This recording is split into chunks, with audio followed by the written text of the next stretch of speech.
I await with bated breath. All right, let's see. We are live.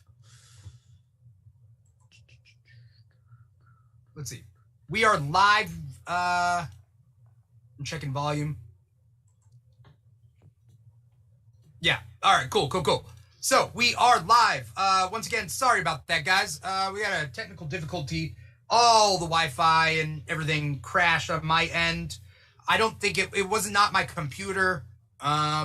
It was my connection. So weirdly enough, that is what it is. All right. So we got Paul Lau up here. We got Terrell Charles here. We're about to get back to talking about this. So what were we saying?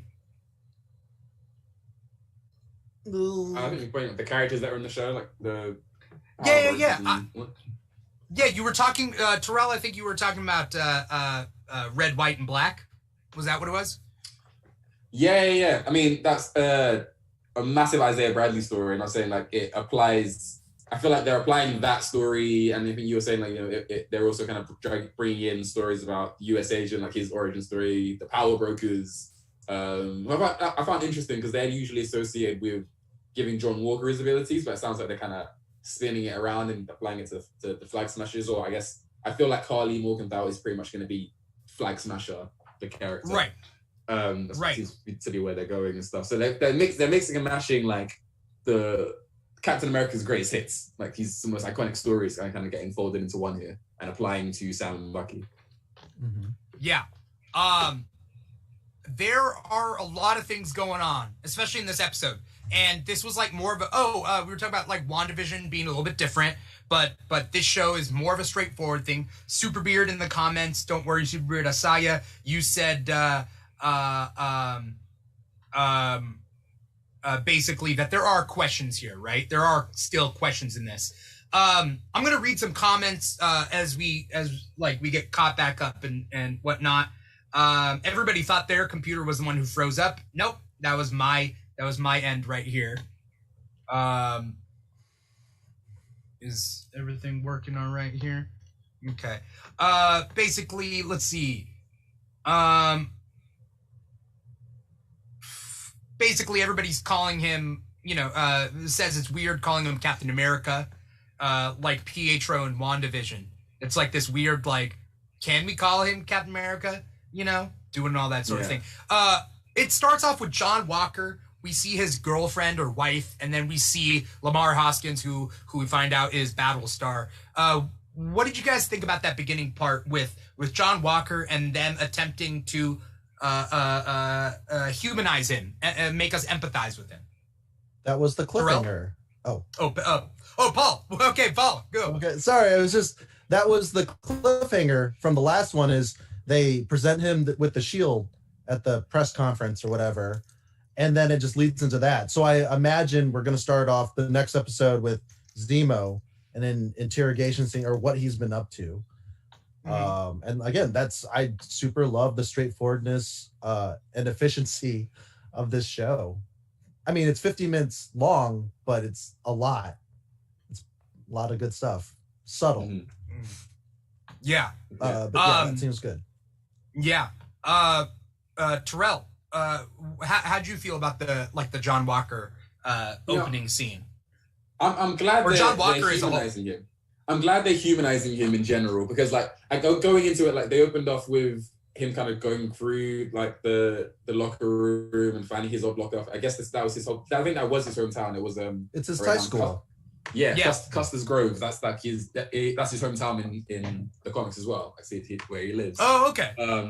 Because that was tied to a really iconic story with his parents, which I'll get into later. But I'm glad they've humanized him, because I feel like when they introduced him last episode, the entire internet broke with who the hell is this guy? Like, I know, like, my TikTok comments were just like, I hate him. Like, he was there for 5 seconds, and I hate him so much. He makes me angry. My blood is boiling. And like, we're supposed to hate him. They clearly like they want him to kind of come across as like this douchebag character. And in the comics, I don't love his character. Like, he, again, kind of intended to be a bit of a douche, but he's got quite complex stories, especially around like his mental health. He's not kind of just like a douchebag for the sake of being a douchebag. A lot of things happened that kind of affected his mental health, and it then outwardly affected the rest of the Avengers. So I'm glad that they're humanizing him to kind of be like, all right, we're not just going to make your copy and paste villain or anti-hero and stuff. We're going to make you connect with him, and whether he remains good or goes bad, it's still going to feel earned. Yeah, so I'm glad they did that. Yeah, I have some theories about next episode, but I think I will finish the episode with our theories of what's going to happen. But I saw something interesting. When it opens up in his high school, right? Like he was on Good Morning America, and he gets interviewed, and they show him slinging that shield around. Yeah, he's slinging it like the best of them, right? Mm-hmm. Like he's doing a good job. There's nothing that we can see. He has a love. He's not racist from what we can see, right? Like that's like been the biggest thing for me. Like is like, I don't know. There's like, because there's racial undertones in this whole thing. But he mentions that he's not a super soldier, right? He's just a highly trained individual. Yeah, they specifically say no super strength, and then all his other credentials. Right. I find it funny. They said that, and then like they cut to a shot of him like slinging this thing back around like miles away, and then it flying back to him and him catching it flawlessly. I was like, yeah, you have a little strength to do that, right? That looks aggressive. Yeah. Isn't the original Cap supposed to be like peak Olympic strength, a la like Batman? Yes. Yeah, the peak of human ability. Yeah. But that being said, like ton. Peak bodybuilders in real life are not track athletes, right? Or gymnasts. So they're not gymnasts either. So it's like so for anyone to be peak everything is already like superhuman, right? Like the fact that they can be the fastest and the strongest. Like if there was some, you know what I mean? Like either way, like Usain Bolt's not gonna like beat the biggest bodybuilders in the world, but he would still be regarded as the fastest and vice versa. Yeah, same with stamina. Stamina, flexibility, agility. You know? If you put like a sticker in the center of his back, he can reach it because he's just a normal maximum. But he's not just like walking around. Superbeard says they did say he's above the human norm, though, as if he had a body, as he had his body studied at MIT. This part was very interesting. That's what Superbeard said. This part was very interesting. It reminds me of a character named MVP. MVP was in the Avengers Initiative.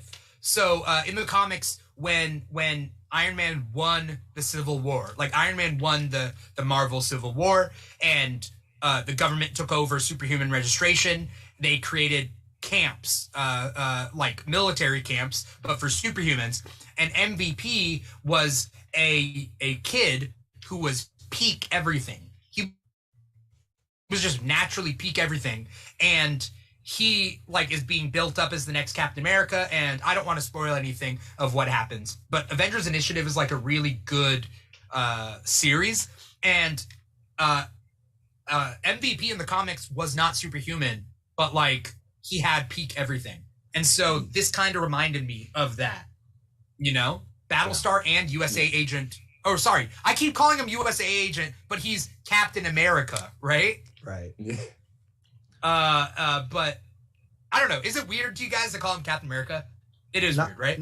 Not for comic book people, right? Like normally we just call them by their real name, like Johnny or John Walker. Sorry. Yeah, right. True. Like we like with first name, we almost got a connection already that with first name. In my head, I still like if I was to talk to someone about him, I'd say Johnny Walker rather than Captain America. Mainly because kind of similar to the Pietro thing. Like when Pietro was on screen, before we found out like what Agatha was doing, it was like, oh yeah, so you know, fake Pietro or like fake Quicksilver. Right. That we wouldn't. Your brain just doesn't want to make that connection just yet because you know you're going to get the rug pulled from under you. Like I don't know what route they're gonna go with this, but like I have the subtitles on just in case I miss stuff. So I like to have the subtitles on. And it does say Captain America in the subtitles, and that to me is weird. When I read Captain America, it was the reading part. I was like, I mean, I guess technically for all intents and purposes, he is Captain America because Cap got that name. He did not ascend to the rank of captain necessarily. Like he was just this rookie in the army, and all of a sudden you're now Captain America. And he went to go rescue Bucky's team, and they were like, I'm Captain America. Like just call me that. I don't know if he ever actually ascended through the ranks and earned that title himself. So the government. I mean, eventually, I would assume. I would assume he's done enough missions, right? Yeah, I don't doubt his experience necessarily. Right. But like the initial title of Captain America, because people called him Captain America, and then later on people were like, well, Captain Rogers, which implies that he had the actual military title. Right. Captain America was the government assigned. I don't know, even a code name, I guess, like the poster name for when he goes on the USO tours and does the Star Spangled Man songs and stuff like that. So that was it's almost like the government trademarked that name. So if they want to call this new guy Captain America, as far as we can argue, he is Captain America. Right. I mean, that's a logical way of putting it, Terrell. But like, for me, I see Captain America. I don't see Captain America. You know what I mean? Like it doesn't make sense to me. I mean, a lot happened though, right? Because this is 6 months after the blip, when everyone returns. They're still mourning over the loss of Stark, the disappearance of Cap, and then I don't know how they feel about Thor. But yeah, the big three are gone. We don't have a Black Widow, so who's gonna be the face? Right. And then Bucky and Falcon. The big thing right now is like, why didn't Tony pay them? It's like Bucky killed his mom and dad, and then and Falcon was also part of the Civil War schism because they didn't get back together until Infinity War. Right. But somebody's got to have money. Come on, man. I feel like with the government. When you're living, especially when they're in the Avengers, so pre-Civil War, like the gap between Age of Ultron and Civil War, obviously, like there was that end scene where like Rhodey and Sam and everyone kind of gathered together, and it was implied that I guess the Avengers just live at the Avengers compound. Like Wanda had a bedroom, Vision had a bedroom, so their expenses I feel like were covered. So I don't think they ever really needed to think that far ahead. In terms of like Sam's like his sister's business, I assume her husband was alive at that point, and they were getting along okay before Sam became a fugitive, and that's when things kind of I think would have become rocky. I don't think Sam would have had to like struggle that much with money. In Winter Soldier, he had his own house. He lived by himself, just chilling when came to visit. So he's had money from before that when he was a VA counselor. I don't think he was ever like poor, like as far as his adult life, poor or struggling with money. But I guess when he went on the run, he cuts off all of that expenses and stuff, and then he comes back and it's like, well, you've got no finances. Not even there's a 5-year blip, and then there was the extra 2 years of being an outlaw. So you got nothing. You explained it like they froze his account because he's Well, they wouldn't have frozen his account. Everybody was probably declared dead.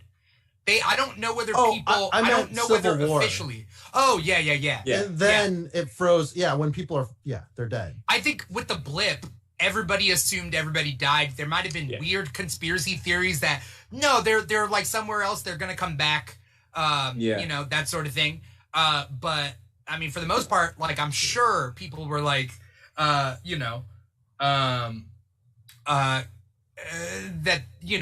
people assumed that they were dead. By the way, you got someone out there, Terrell. You got McFly Margot. If you, I don't know, maybe a fan, maybe a friend, maybe a stalker. I don't know. Someone between friend and stalker. I haven't decided yet. Okay. McFly, you got to tell McFly Margot, if you know her, that it's Jimmy Woo, not Jimmy Choo. Jimmy Choo is the shoes, right? Jimmy Choo is did she comment where's Jimmy Choo? Yeah, Jimmy Choo is the shoes, Margot. Jimmy Woo is the person. She's laughing. She's laughing right now. Yeah. Oh my God. Sorry.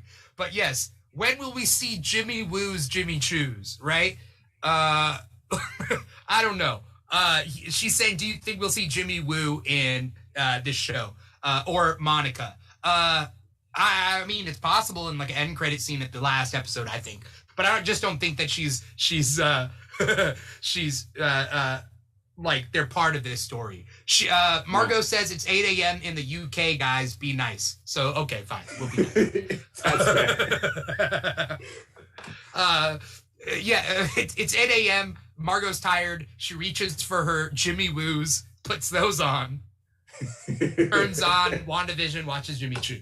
All right, so we see them go on their first like mission together, probably in a long time. The way they've been talking is like that there haven't been heroes during these 6 months. Like ever since Endgame, like heroes have kind of stopped being heroes, right? Like, not that they haven't done stuff, but as far as the Avengers are concerned, no, and nothing on a grand scale. Because they keep talking about like we need new heroes, right? Mm-hmm. Like, yeah. Well, I feel like basically when you think about post Endgame, the Avengers numbers would have depleted massively. Obviously, you've lost like your big three. You lost your Tony, your Thor, your Cap. You've also lost Matt. The Guardians weren't sticking around, so that's a whole chunk gone. Strange was kind of like a part-time Avenger in and of himself. Black Panther and the gang would have had to go back. I'm sure Wakanda was in turmoil 5 years about like half of their people as well as their king. So that's they probably shut the doors. Was probably the leader, like most likely M'Baku or the queen that's true. If she wasn't blitzed. It depends. We don't know who's been blipped or not there, but like depending on who is blipped in Wakanda, like I'm pretty like if M'Baku was still there, I'm pretty sure he would have stepped in, not to take over power, but to help. Because he's been a good guy. He's been a good guy. I really like him for sure. But I think the problem in Wakanda that they've probably got, because I feel like they didn't say it, but like, why didn't Bucky just go back to Wakanda? He was like, I was calm in Wakanda. So I was like, well, go back then. What's stopping you? I feel like they're probably some sort of like crisis going on in Wakanda that was because of the 5-year difference. Remember, they opened up the borders. Like they opened up, they were like, Wakanda's a regular country now. We're friends with the rest of the world. And then 2 years later, the world cracks in half. So I feel like Wakanda's gonna have like a lot of aftermath they got to deal with. So in the grand scheme of things, majority of the Avengers are actually gone. And in Far From Home, you know, at the start of it, Peter's just Spider-Man in his Iron Spider suit, but he's friendly neighborhood Spider-Man. So I don't think anyone really expected him to go flying around and save the planet again. I think they're gone. Oh, sorry. You finish your thought. I was to say, no, in the grand scheme of things, there aren't that many Avengers around. The Sorcerers were never really Avengers. The Wakandans, like they were just part-time armies that kind of came in to help in the big fight, but the numbers were already just broken off. Yeah. The thing that you kind of triggered in my head was like Wakanda now revealing itself. It's like a new it's like oil like countries where people are like, well, let's destabilize the country or have a destabilizing event, move in, and then just pick up the pieces and then steal their resources, because that is how imperialism just happens since forever. And that they're a giant vibranium target with future tech that, you know, whoever the next claw is going to be is going to try and get. But then every country is hit roughly equivalent if we're talking about law of averages here, right? And so the thing about that is like I don't see a country going up against Wakanda because both would be depleted. Wakanda would be weaker, yes, but I mean, I'm sure they have backups for that. But I mean, we'll see about Wakanda. Superbeard did talk. Did talk about or mention how like the rise of Mysterio in Spider-Man: Far From Home is like, oh, Mysterio's the new hero, right? And like, because the world needs a planetary level hero that we're not getting. But in this, we're getting the new Captain America. We're getting his sidekick Battlestar. They swing in from a helicopter as Falcon and Winter Soldier go on top of the trucks, right? And we see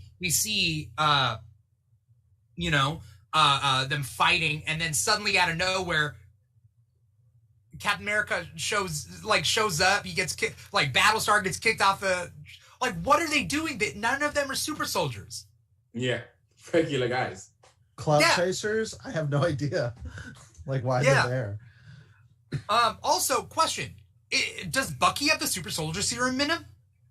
I've wondered this since Winter Soldier, and I feel like they've implied that he has some sort of enhanced thing. So when he fell in First Avenger, and then Cap finds out that he's alive in Winter Soldier. When Cap and Sam are talking, they're like, "Oh, how is he still alive?" Cap's like, "Oh, well, back in the first movie, he was captured by Zola, and they experimented on him before Cap saved him." And he said whatever Zola did to him helped him survive. So I feel like Zola, maybe it was, I don't think it was the specific Dr. Erskine super soldier serum that Cap got, because that took a whole massive machine and stuff, and Bucky was just lying on a table. But I think he has some sort of like bastardized version of it put in him that allowed him to have like latent powers that developed when he needed it to as a survival thing.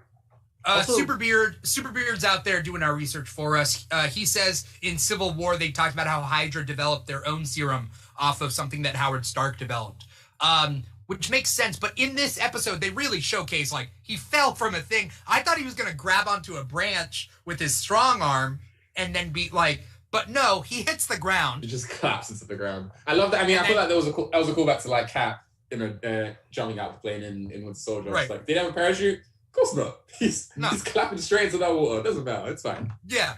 And then they I mean, when we get to Isaiah Bradley, I definitely want to talk about that. By the way, what do you guys think about aliens, androids, or wizards? Because like both John Walker knows that, right? John Walker and Sam know that. Yeah. But like, why are they discounting powered people? The big three. I feel like this is a social media thing. I feel like I imagine at this point, the world's used to their alien invasions and stuff. So they're like, oh, it's aliens again, am I right? Like every 2 years is a damn new alien threat. Loki, the Shatari, Thanos, some of that stuff. I think they're used to, aliens is one of the main things to go to. Androids, I think it's weird that they just assume everything's, they've just had the one android incident. Yeah. And it's not, they've had probably more super soldier incidents than they've had androids. Unless things have happened off screen. The Wizards one is the one I'm confused about, because I feel like up until Endgame, no one knew Strange existed.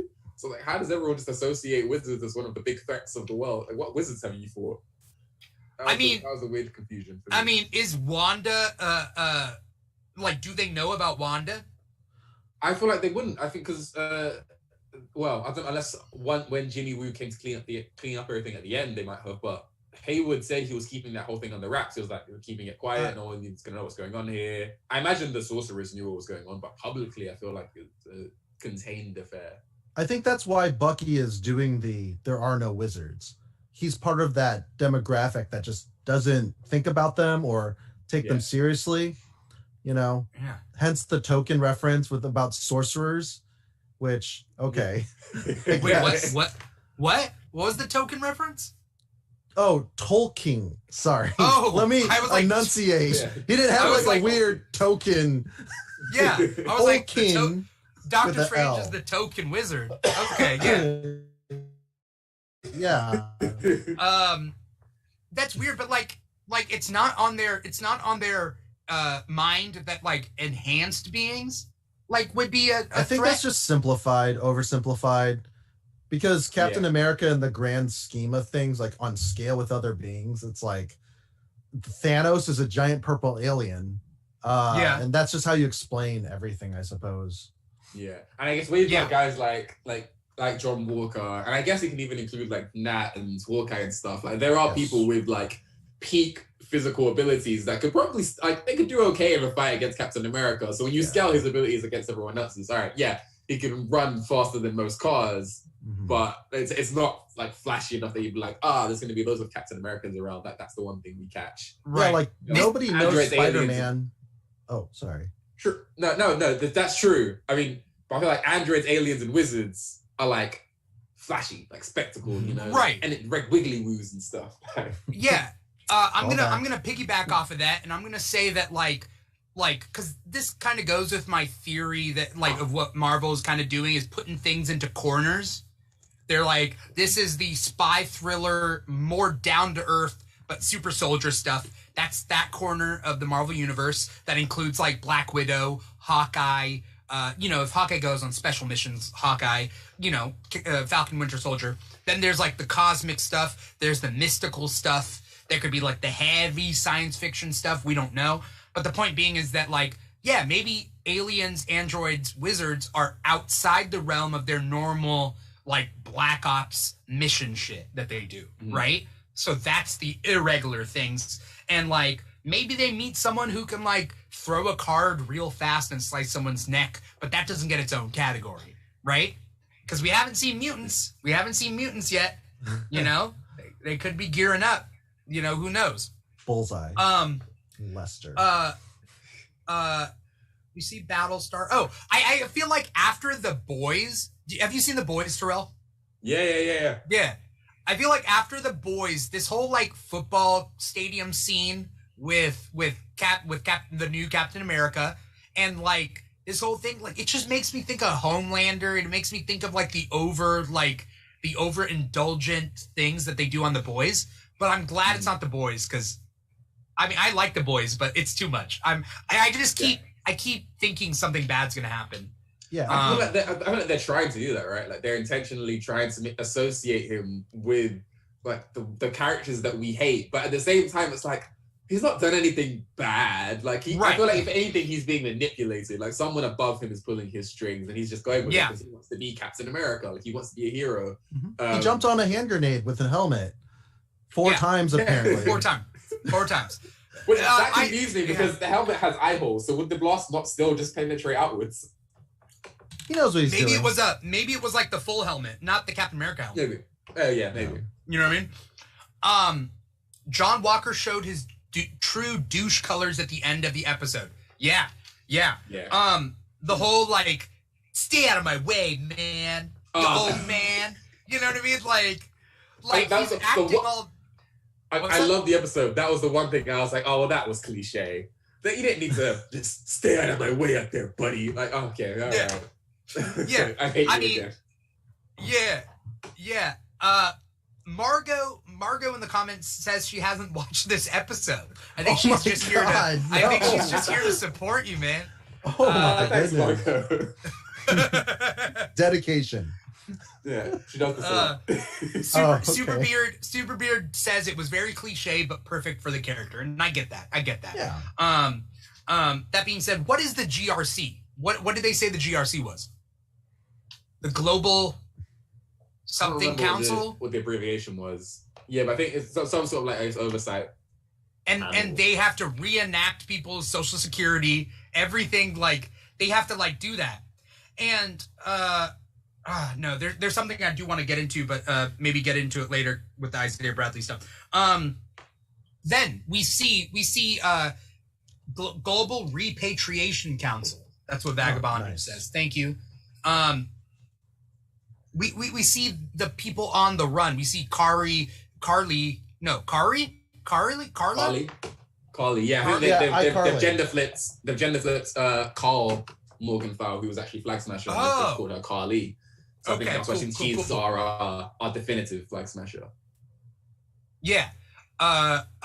We see them on the run. She gets a text message from an unknown number, says like you shouldn't like something you shouldn't have stolen from me or whatever. She's on the run. We do find out it's the Power Broker. Do you guys know anything about the Power Broker? Yeah, so I mean the comics kind of dance around the term Power Broker a lot. Because I think, to my knowledge, the first appearance of the Power Brokers was around John Walker's like introduction, where they were just essentially like Curtis Jackson was like the CEO of this like mini company, who were essentially just offering people powers. It was like, hey, I'm going to give you. Curtis Jackson. Yeah. Same name. Every time I look, I'm like, why did they call him Curtis? But anyway, yeah. I mean, it was before. It was before. I feel like it was before 50 Cent became 50 Cent, to be fair. Yeah. 4 dimes, 2 nickels. Yeah. Curtis Jackson. Yeah. That's who 50 Cent was named after. He ran like a group called the Power Brokers. Essentially, they meet people and give them abilities to give them like, I don't think they're always super soldier abilities. Sometimes they were a bit more like unique, but in John Walker's case, they gave him like a super soldier enhancement. So these classic super strength, speed, agility, and all of the bells and whistles of Captain America. And over time, we meet a guy called Carl Malice, who's like the head scientist, he sometimes acts on his own accord and does his own thing, but generally he works with the Power Brokers, and they similarly just like to experiment on people, try to test out new powers. His whole thing is like animals, like he loves to give people animal powers. For some reason, he just does. He likes his animals. But yeah, that they go around, they give people powers for their own nefarious ends. Yeah. Paul, do you know Power Broker? Nope, I always confuse them with the X-Men Power Cortez, where he like juices up Magneto. Oh, yeah, Cortez juices up people. Yeah. Is the name Power Broker too cheesy? All right, I don't know. Like I like that they're applying it to a yeah. Well, they're applying it to a company, like a collective rather than a person. Marvel does this a lot where things sound too comic booky. They're like, let's make that sound somewhat more realistic. Like, it's just a collective of people who broke powers. That kind of makes sense. Yeah. Mm-hmm. Yeah. Okay, so we got the Power Broker here because there's multiple factions going on at once. I wrote notoriety. Why did I write notoriety? Like around that time, like when you're in your notes, what preceded it? Yeah. What's after is Carl Lumbly, who is Isaiah Bradley. But Right. notoriety, what came right? mean, oh. Isaiah had lack thereof. Okay.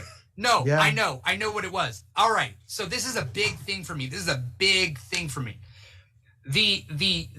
banker in the first episode, he goes like, "Do I know you from somewhere? Are you an athlete or something?" Right? Right. But Falcon's walking through that neighborhood, right? Falcon's walking through that neighborhood. That kid, he calls him Black Falcon, but he knows who he is, right? Right off the bat. Yeah. Right off the bat. You know? And it's like, and you see it pop up again later with the cops. It's the cops and the bankers. It's like black guy first. Yeah. Like the Avenger part comes second, and then they're like, "Oh no, you're an Avenger? Never mind. I'm so sorry. You're one of the good ones, right?" Like that's like the constant thing that they do. So I thought of Jay Farrow when he got pulled over in Burbank. Yeah. And I'm just like, he's from SNL, and he's just walking to 7-Eleven, and he had his headphones in, and it's like, thank goodness he had the visual cues. Right. Otherwise, he'd have to reach into his ears and pull out, who knows? Because this is America, sadly. Yeah. Yeah. I like that the town, like, where were they? Baltimore? Like, they all just immediately were like, oh yeah, that's Black Falcon. Which, in a manner of speaking, like, I feel like there's a kind of likeness to like how people see like basketballers. I thought it was the first thing I thought of. Like in the last episode, the guy was like, "Oh, are you like an athlete or something that I know I've seen on TV?" But I feel like they're kind of comparing the Avengers to like traditional celebrities, where like the white celebrities are fine; they can kind of go, walk through the street, no one will trouble them. Some of them might recognize them, even if they don't, they're fine. Whereas the black celebrities will still have to, regardless of their status, deal with visual prejudice. Like, you see the color first before you see who the person actually is. Yeah, Lenny Kravitz's daughter, right? Zoe Kravitz. Zoe Kravitz. Or was it? It wasn't even Kravitz. Was it? Was it Bob Marley's granddaughter? It was when they were at an Airbnb and they were harassed driving out, but they're still like rich and. Right. Like, yeah. That's the thing. There are race problems and there are class problems, but regardless of like whatever class, there's always the race problem. Yeah. It's just I I find it really interesting that when they were kind of going to see if Bucky was okay talking to. And it's strange. You're in the street in Baltimore. There's like literally like black people all over the place, but you find it strange that this white guy was like, "Hey, is this black guy troubling you?" But in that moment, he reached for his gun. Like, he kind of reached for his holster. Oh shit! Okay. Like he was going to do something. Obviously, like Sam and Bucky were just like, "What the? Shut up!" Like they weren't intimidated at all. They're just annoyed. But when they went to arrest Bucky, they were like, "Oh, you missed your therapy session. Get in the car, buddy." They were fine. They were just like easily just ushering him to the car, like everything's okay. Like they all of a sudden their aggression stops. Like they completely switched their tone. Yeah, the Baltimore police have a really bad reputation in general. There's a lot of skateboard videos where they're just drunk on power and harassing citizens. Yeah. There's a lot of things coming out with this show that I'm loving. And then I also see on TikTok people defending these like characters that are obviously written to like push our buttons, and they're like, nope, no buttons to push. It's weird. It's kind of charitable though, because they do back off. Sometimes we don't get that luxury, you Right. know, so I'm not speaking for us. Speaking. Yeah. Let's talk Isaiah Bradley. I was so pumped to see that character, because that was the one character that I wanted in this, because I did not want Falcon and Winter Soldier to just be just a normal action adventure type thing. Of course I do, but I know Marvel has more. I know they're smart. Yeah. You know, I know they're smart. I know they know what they're doing. And Carl Lumbly, who plays random like characters and different things. Like he played Martian Manhunter's father in the Supergirl show, and like he's done so much. I think he voiced Martian Manhunter. He did in the Justice League cartoon. Oh. Yeah. So it's like the guy knows his way or two around a comic book adaptation, you know? Yeah. And he looked buff. Like he's skinnier, but like they either put a suit underneath him or like he bulked up. Probably a suit. But like, does he need to be that buff unless we're gonna see him like throw down? Well, that's what they're doing. They're subverting your expectation by having the frame of his head. And they always like from over his shoulder or just like really close up on his eyes, because he has kind of like the red dog-eyed look. And I was expecting frail, body ravaged by steroids, you know, like old Bane in one of the cartoons. Yeah. Like wheelchair and stuff. That's what I was expecting. And then they cut to Chesty. Right. Right. Yeah. And like he's gonna throw down, and if that is Eli Bradley that opened the door, then we know that Eli Bradley is going to be Patriot in the Young Avengers, you know? And like that's another piece of Young Avengers that they're really you know, they're putting the pieces together, right? I'm excited. Young Avengers is really like important to me, and like the fact is, this story with Isaiah Bradley, though, they not only introduced Isaiah Bradley, they essentially are like the history of the Marvel Universe is not, you don't know everything. Yeah. Right? Yeah. Korean War era Isaiah Bradley. 51. He said 1951 Korea. Yeah. And then that's where like dude, what they said where they heard Winter Soldier was in Korea. So they sent Isaiah Bradley in to get him. Yeah, they were like, you sort him out. Like, we're not sending anyone else. You go take care of him. And he was like, he broke half of his arm. Yeah. Jesus, how strong is he? 1951 era Hydra arm. Right. Yeah, well. Right. And like, he's who they sent. And just like real world and the way the real world treats their veterans and treats people of color and treats veterans of color, things were not easy for him when he got back. Right. Yeah. It sounds like they're going really comic accurate as well. Like, I mean, he says, they locked me in prison for 30 years, which happens in the comics. They just found every reason to lock him up. It seems like, and this is what I like about choosing Carl Lumbly. It seems like his mental health took a hit as well, which in the comics, his particular version of Super Soldier Serum had like latent after effects that hurt him like down the line. It was like Alzheimer's or dementia or something. Yeah, the dementia. I mean, it was dementia. I think it's something to do with his temperament. His temperament kind of got a bit out of whack, which similarly happens to John Walker.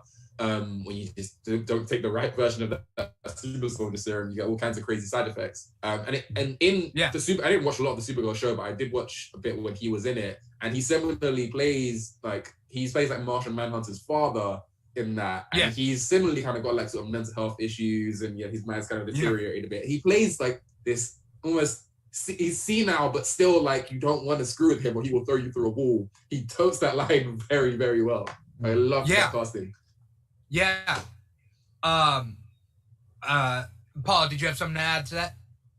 Oh, why did they throw him in jail? Is what Superbeard asked.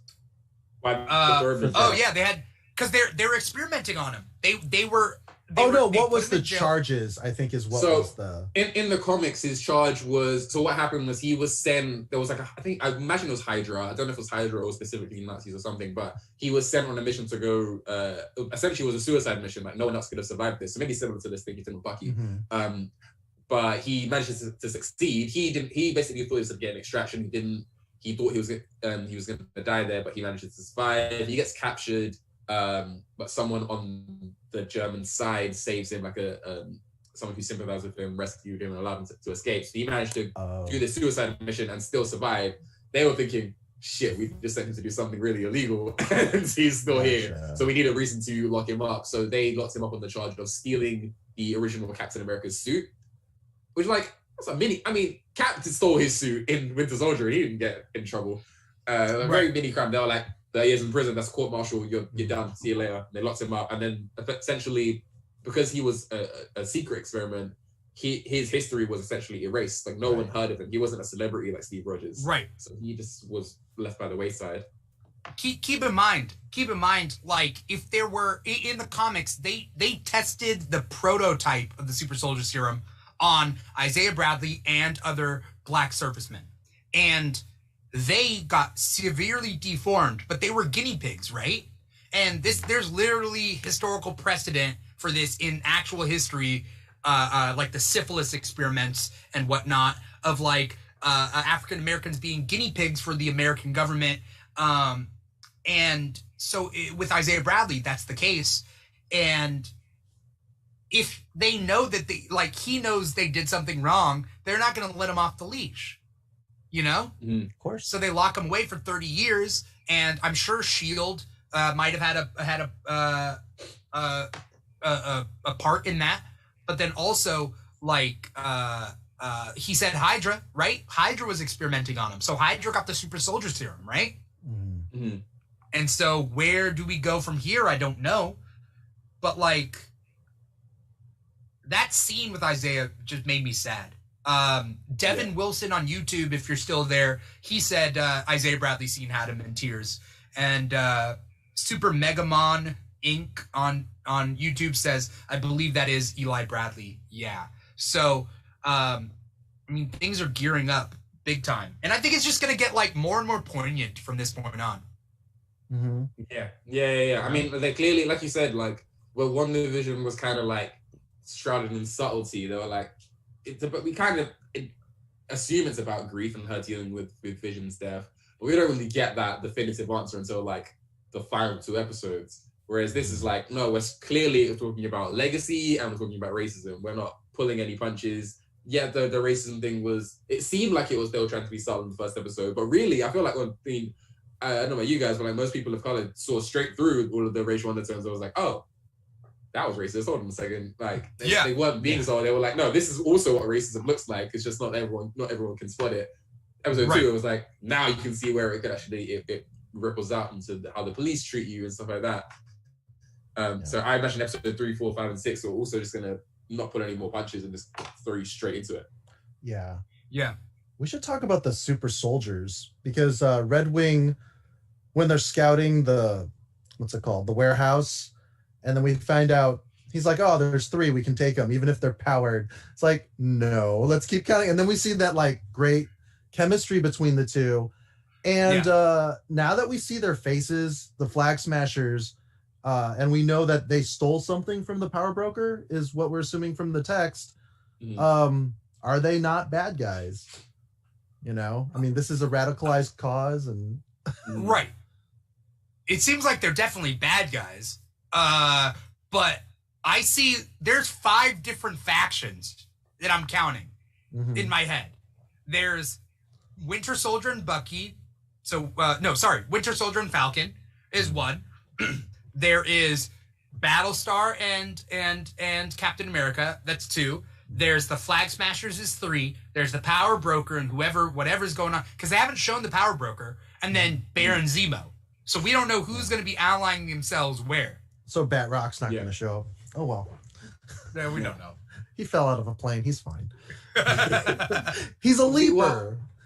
You say all of those groups. The one other group I feel like they've been sneaky, but I imagine they're connected, is the people who are who essentially put John Walker as Captain America. I feel like the government are pulling some sort of strings. Like, I feel like maybe did they intentionally send Sam to go take down Batroc? Batroc was about to cross the border, where they tried to almost similarly just get Sam arrested so that he wouldn't become Captain America, like get him out of the picture, and then, you know, straight away sending him. I find it strange that John Walker and Battlestar appeared on that van. Like, Sam needed like Red Wing to track him down. They were like, "Oh, we're just gonna hack Red Wing and follow you around, and not tell you." Part of me wonders if like the power brokers are actually the government's like a secret organization who were originally now given the Flag Smashers their powers, but like, you work for us now. The Flag Smashers were like, okay, but I'm gonna steal all of this. I think they said medical supplies.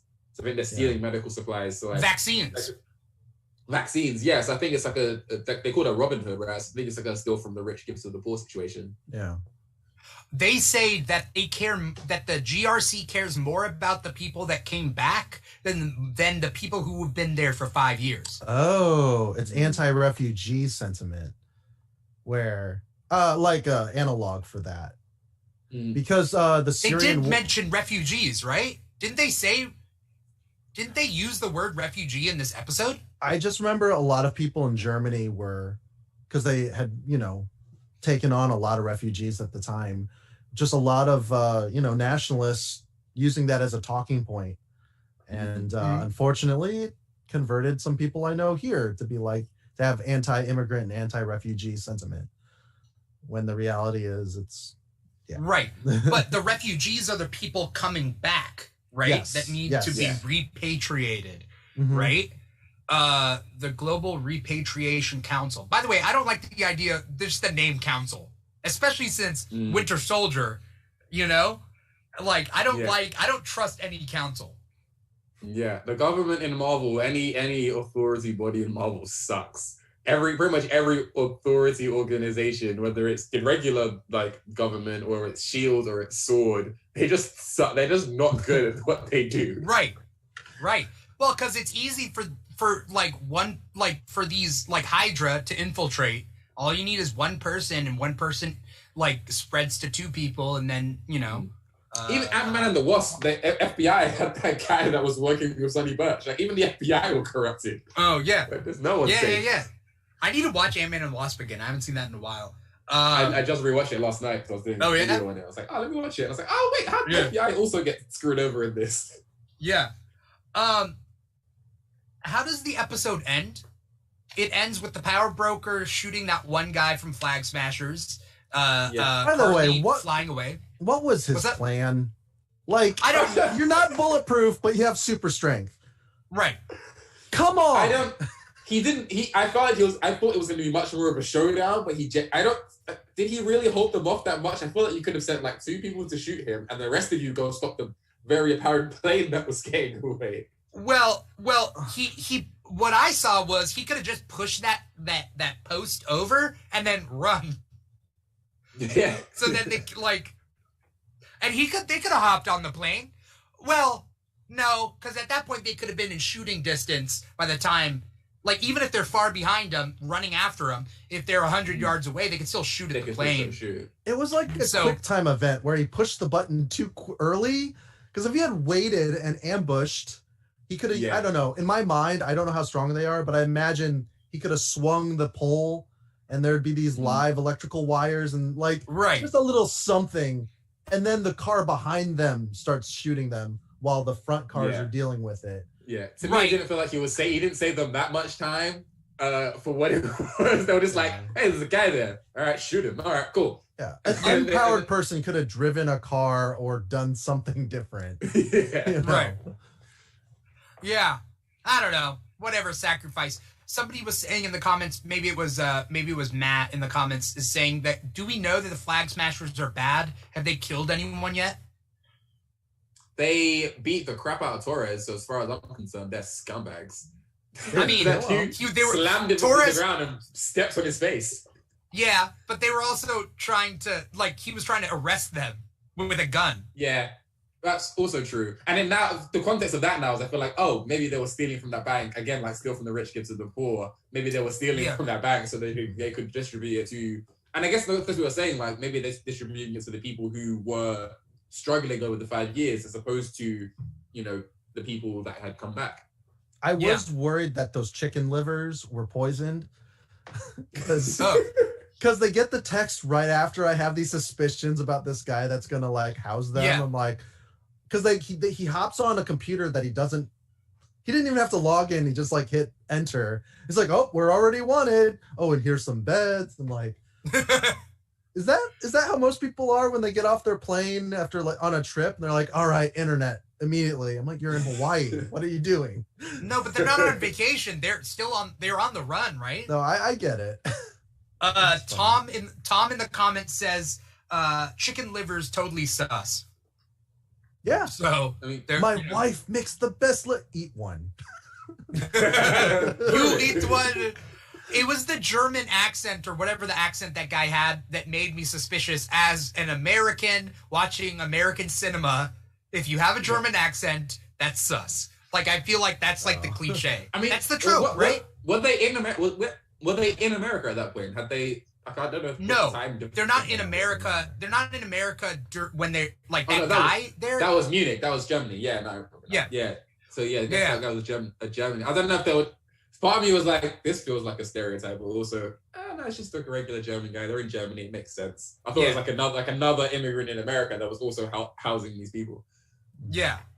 Super Megamon Inc. on YouTube says Lamar Hoskins referred to the people who returned as refugees because the GRC needs to reactivate citizenship, needs to get everybody back to essentially being alive. We're talking 3.5 to 4 billion people that have disappeared that need to now be reactivated as living entities. Marriage licenses, any like medical insurance. Who am I kidding? Nobody's gonna be given medical insurance. Yeah, that's true. What? Yeah. if it's America and the MCU. What's that? Yeah. Pets is a weird one. Imagine like you dusted and like no one's there to feed your cat. Like, what happened to the cat? Yeah. What happened to that cat? I mean, the cat's probably dead if they don't get to him. Well, it depends on the animal. I feel like my cat's she's a bit of a scrapper. If no one feeds her, she'll go and find something to eat. She will like as long as you let her out the house, she'll like hunt. Indoor or outdoor. So as long as she gets out of the house, she'll find some creature to devour. I meant half the pets are gone. So when the blip happened, I'm sure Banner included all living things and it didn't say just humans. True. So.